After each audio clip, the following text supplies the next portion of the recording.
તો જે ભગવાન ડાયરાને તો મિત્રો તમારું હાર્દિક સ્વાગત છે આપણા દક્ષિણ દેવાણી બ્લોગના એક નવા બ્લોગ વિડીયોની અંદર।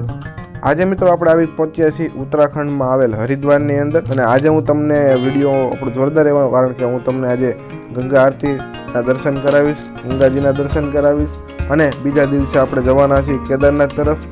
એટલા માટે તમને રસ્તાના પણ જોરદાર એવા વ્યૂ બતાવીશ, કઈ રીતના કેદારનાથ અમે પહોંચ્યા તે સંપૂર્ણ માહિતી આપણે આ વિડીયોમાં આવવાની છે। તો વિડીયો લાઈક કરી નાખો, આપણી ચેનલને સબસ્ક્રાઈબ કરી નાખો અને હવે ચાલો હવે આપણે આ વિડીયોની શરૂઆત કરીએ।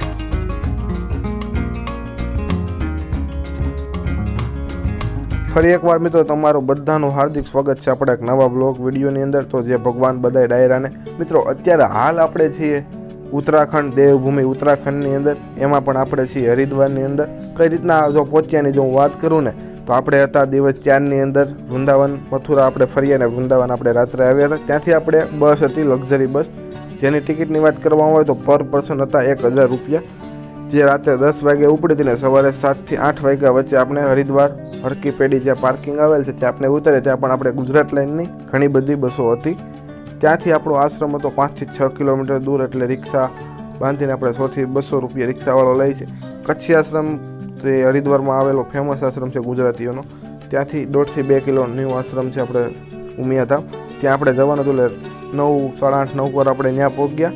ત્યાંનો રૂલ્સ છે 11 થી 11:30 વચ્ચે ચેકિન આપે, ત્યાં સુધી ચેકિન આપતા નથી, એટલા માટે આપણે વેઇટિંગ કર્યો। ત્યારબાદ 11:30 આપણું ચેકિન થયું અને ફ્રેશ થઈ અને નાસ્તા પાણી કરીને આપણે સૂઈ ગયા હતા। અને ત્યારબાદ 5 થી 5 વાગે આપણે ઉઠ્યા હતા તો વરસાદી વાતાવરણ હતું હરિદ્વારની અંદર। અને પછી આપણે જવાના હતા હરિદ્વારમાં હરકી પેઢીએ, જ્યાં ગંગાજીની આરતી થાય છે, જે મોસ્ટ ફેમસ આરતી છે। અને ગંગાજીના પણ તમને દર્શન કરાવે આગળ વિડીયોમાં। અને ગંગા આરતી જે 6:30 થી 7 વાગે હરિદ્વારની અંદર થાય છે તેના પણ હું દર્શન કરાવે।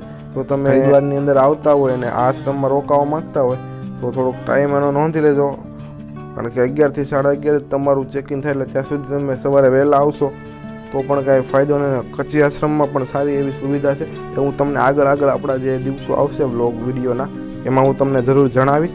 અત્યારે આપણે જઈ રહ્યા છીએ હરિદ્વાર હરકી પેઢીએ, જ્યાં ગંગાજીની આરતી થાય છે તે।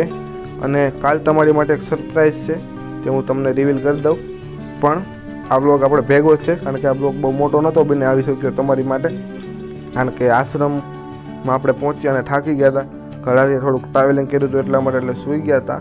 અને સવારમાં પહેલાં તો હું તમને કહેતા ભૂલી ગયો, સવારમાં 11 વાગે જ્યારે ચેકિંગ થઈ ગયું, નાસ્તો કરીને આપણે પહેલાં પાછળ એક કચ્છી આશ્રમ પાસે ઘાટ છે ત્યાં આપણે પહેલાં ગંગાજીમાં સ્નાન કરી આવ્યા હતા, પછી આવીને આપણે સૂઈ ગયા હતા।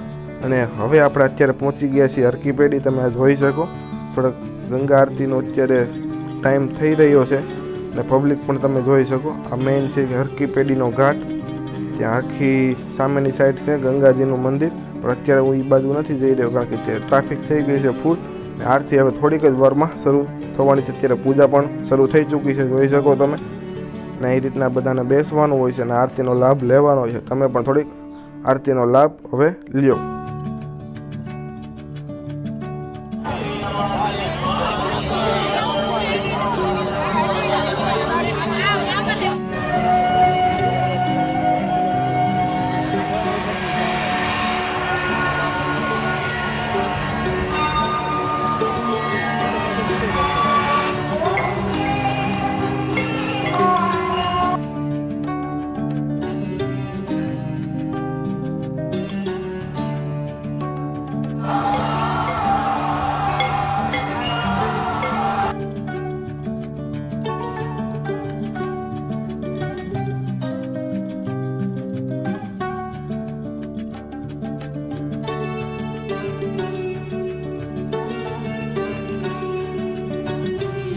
મિત્રો પાછા આપણે આવી ચૂક્યા છીએ હોટલે, મેં તમને ગંગા આરતીના દર્શન કરાવ્યા, પણ કોપીરાઇટ ઇસ્યુના કારણે હું તમને આરતી ના સંભળાવી શકું, બાકી જોરદાર એવી વાઇબ્રેશન આવે છે ત્યાં આરતીમાં તમે બેઠા હોય ત્યારે। ત્યારબાદ મેં તમને હરિદ્વારની મુખ્ય માર્કેટની થોડીક ઝલક બતાવી। મેં જે મિત્રો સરપ્રાઈઝની વાત કરી હતી ત્યાં અહીંથી આપણે જવાના છીએ કાલે કેદારનાથ, સવારે આપણે 9 વાગ્યા તરફ નીકળવાનું છે, રજિસ્ટ્રેશન ને બધું આપણું કમ્પ્લીટ થઈ ચૂક્યું છે।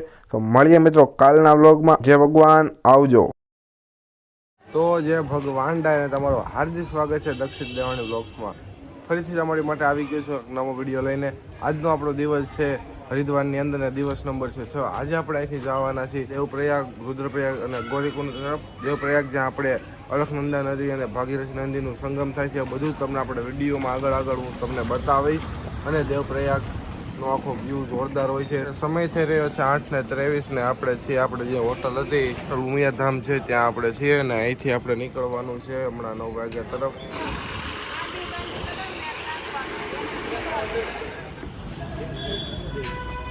તો ફાઇનલી મિત્રો આપણો ટ્રાવેલર આવી ગયું છે. આમાં બેસીને આપણે જવાનું છે દેવપ્રયાગ, રુદ્રપ્રયાગ અને એ બાજુ તરફ.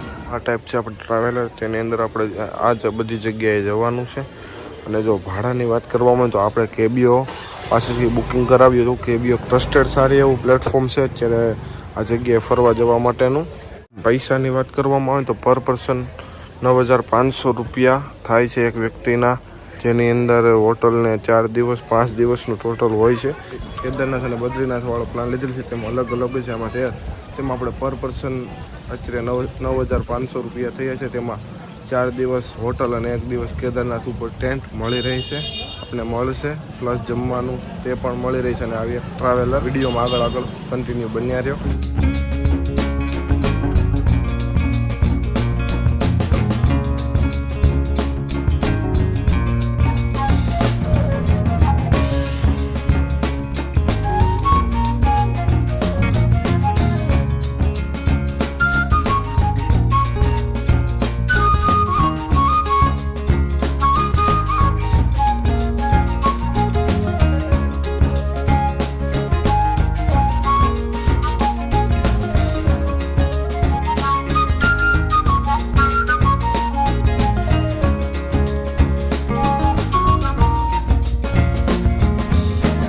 આપણે પહોંચ્યા છીએ 82 ને જમવા માટે ઘડીક ઊભા રહ્યા છીએ.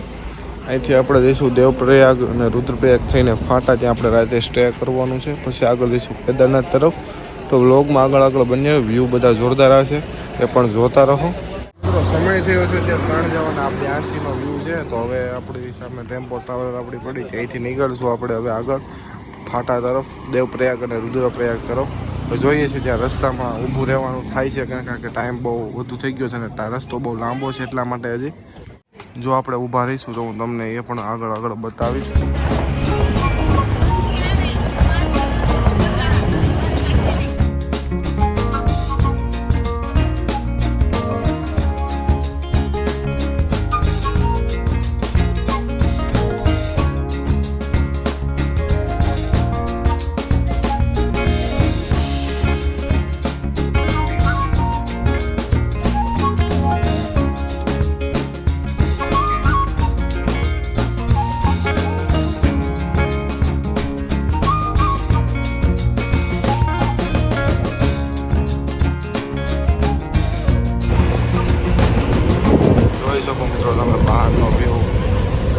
પહાડી માહોલ, મોટી મિત્રો અત્યારે આપણે પહોંચ્યા છીએ દેવપ્રયાગ અને સામેની બાજુ જે નદી આવી રહી છે ને તે છે અલખનંદા નદી અને આ છે મિત્રો ભાગીરથી નદી. આ નદી અહીંયા મળે છે અને આગળ જતા ગંગા નદી થાય છે અને આ સંગમ સ્થાનને દેવપ્રયાગ તરીકે ઓળખાય છે. પરંતુ ટ્રાફિક અને મોડું થઈ જવાના કારણે આપણે અહીંયા ઊભા રહી ન શકીએ. હવે આગળ જઈશું આપણે રુદ્રપ્રયાગને એ તરફ અને ફાટા પણ હજી આપણે પહોંચવાનું છે એટલા માટે. મિત્રો અત્યારે જે આપણે ક્રોસ કર્યું હતું તે દેવપ્રયાગ જ્યાં અલખનંદા નદી અને ભાગીરથી નદીનું મિલન થાય છે અને આગળ બને છે ગંગા નદી. તો બ્લોગની અંદર આગળ કન્ટિન્યુ બન્યા રહ્યો. હવે અહીંથી આપણે જઈશું રુદ્રપ્રયાગ તરફ અને પછી ફાટા.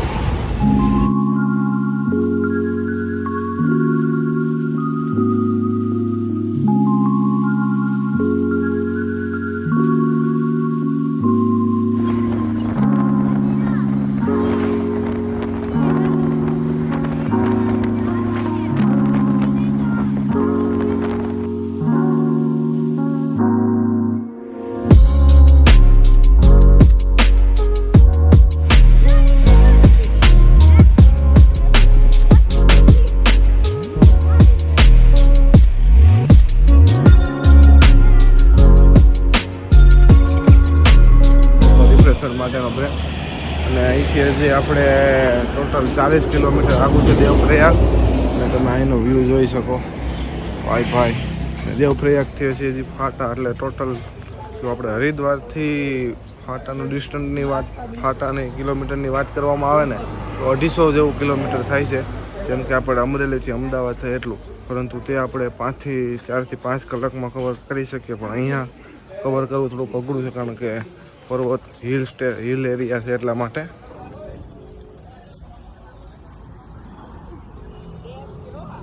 ને આ કાંક છે મિત્રો, જોઈ શકો તમે અલખનંદા નદીનો વ્યૂ.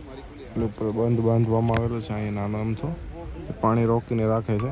થોડું ઘણું પાણી બંધ, પાટિયા ખોલેલા હોય છે એટલે થોડું ઘણું પાણી જઈ શકે.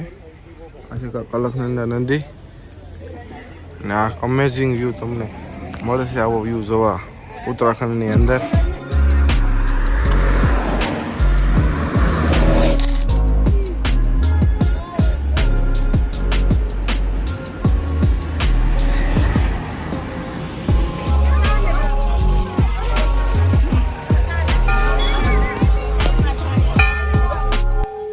અત્યારે મિત્રો આપણે પહોંચે ધારી માતાના મંદિરે. જય મા ધારી નદીની અંદર આખું મંદિર છે. તો મિત્રો તમે જે આ વ્યૂ જોઈ શકો ને તે છે ધારી દેવી મંદિર. ઉત્તરાખંડના શ્રીનગર અને રુદ્રપ્રયાગ વચ્ચે અલખનંદા નદી પર આ સ્થિત એક રહસ્યમય મંદિર છે. મિત્રો આ મંદિર ભારતના 108 શક્તિપીઠોમાંનું એક શક્તિપીઠ મંદિર છે. મિત્રો ધારી દેવી મંદિરમાં માતાજીના રૂપ આખો દીમાં 3 વાર બદલે છે. સવારે માતાજી કન્યા સ્વરૂપમાં હોય છે, બપોરે યુવતી અને રાત્રે વૃદ્ધ સ્વરૂપમાં થઈ જાય. ધારી દેવીને ઉત્તરાખંડની સંરક્ષક અને 4 ધામ કેદારનાથ, બદ્રીનાથ, યમનોત્રી અને ગંગોત્રીની સંરક્ષક તરીકે પૂજવામાં આવે છે. અને 2013માં જે ઉત્તરાખંડમાં પૂર આવ્યું હતું ને એ પણ માતાજીના પ્રકોપના લીધે જ આવ્યું હતું તેવી પણ માન્યતા છે. તો ચાલો મિત્રો હવે તો હું મા ધારી દેવીના તમને દર્શન કરાવું અને કોમેન્ટમાં જય માતાજી લખી દેજો. અલખનંદા નદીની વચ્ચોવચ્ચ છે આ મા ધારી દેવીનું મંદિર.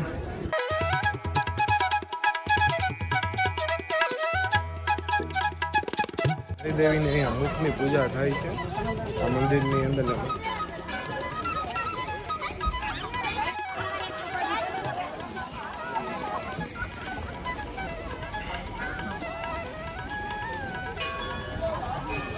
ઉત્તરાખંડની અંદર મિત્રો તમે જોઈ શકો આ પણ એક ગામ છે અને સામે પણ એક ગામ છે. એની માટે આવા રસ્તામાં નદીમાંથી આવા વાહન પસાર થઈ શકે એ માટે પુલ પણ બનાવવામાં આવે છે નાના નાના. કારણ કે આમાં મોટા ગામ નથી હોતા, પહાડોમાં નાના નાના આવડા ગામ હોય છે ઉત્તરાખંડની અંદર. મિત્રો દર્શન તો થઈ ચૂક્યા છે માતાજીના. હવે પાછા ઉપર ચડીને જ આવી છે. તો અહીંથી આપણે રુદ્રપ્રયાગ થઈને ફાટા તરફ હવે આગળ. મિત્રો આ મસ્તની ઢીંગલી યારે આપણે આ વ્લોગને આપણે પૂરો કરવો જોઈએ છે, કારણ કે થઈ ગયું છે હવે અંધારું. 8:30 9 જેવો સમય થઈ ચૂક્યો છે. આપણે રુદ્રપ્રયાગ ક્રોસ કરી ચૂક્યા અને 20 થી 25 કિલોમીટર હજી આપણે ફાટા દૂર છે, પરંતુ બહાર અંધારું છે ને હવે કંઈ દેખાડા એવું છે નહીં. એટલા માટે અહીંથી આપણે કેબીઓવાળાએ આપણી ત્યાં હોટલ ને બધું ફાટાની અંદર બુક છે, ત્યાં જઈ આપણે જો હું વાત કરું તો રાત્રે આપણે 10:30 પર ત્યાં ફાટા પૂગ્યા. હવે આપણે અહીંયા આરામ કરીશું અને સવારે અહીંથી આપણે જવાનું છે સોનપ્રયાગ. તે બધી જ જર્ની આપણે કાલના વ્લોગમાં આવશે. તો આપણા વિડીયોને લાઇક, આપણી ચેનલને સબસ્ક્રાઈબ કરતા જજો. મળીએ એક નવા વિડીયોમાં. ત્યાં સુધી બધાને જય ભગવાન.